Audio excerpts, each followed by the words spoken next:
I'm very honored to be invited to this year's Magala conference. It's a very important international gathering sponsored by IPRI. I'm particularly honored to come here to Islamabad. It's like coming back home to meet with the Pakistani brothers and sisters and also many international visitors here. I think this year's Magala conference is particularly important because it is taking place in the immediate aftermath of the US presidential election.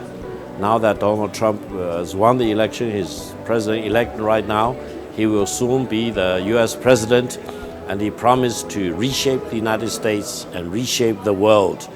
I hope we will give President Trump-elect the credit that he promised not to use war as an instrument in the coming 4 years. That means he wants to use peaceful means to solve whatever problems the United States is facing with.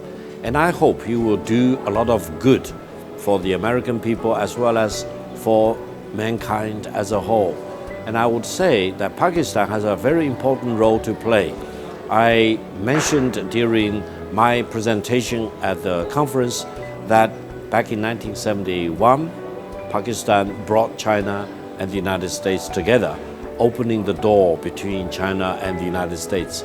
So I believe Pakistan can continue to play a very important role in the world of today. I think the choices for many countries, including Pakistan, is not between China or the United States. The real choice is between whether China is doing the right thing or whether the United States is doing the right thing. If China does the right thing, why should you ignore China?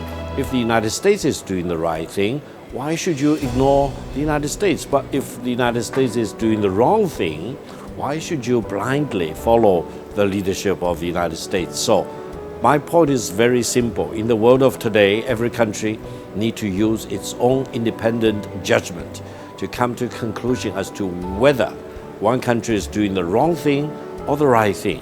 I also mentioned during the conference the utter importance of saving the Palestinian people. It's absolutely the wrong thing for Israel to kill more than 40,000 civilians in Palestine, including 75% of them are women and children, including many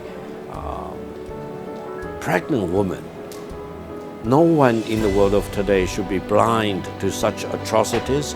We all need to act very quickly to bring the atrocities of the Israeli government and the army to the civilians in Palestine, in southern Lebanon, to an immediate end. Because otherwise, we lose all our consciousness, we lose all our dignity and decency. I hope President Trump and his incoming President Trump's government will choose to do the right thing, will bring the atrocities against the Palestinian people to an end and really promote peace and stability in the Middle East rather than pushing the situation into an abyss of war and confrontation.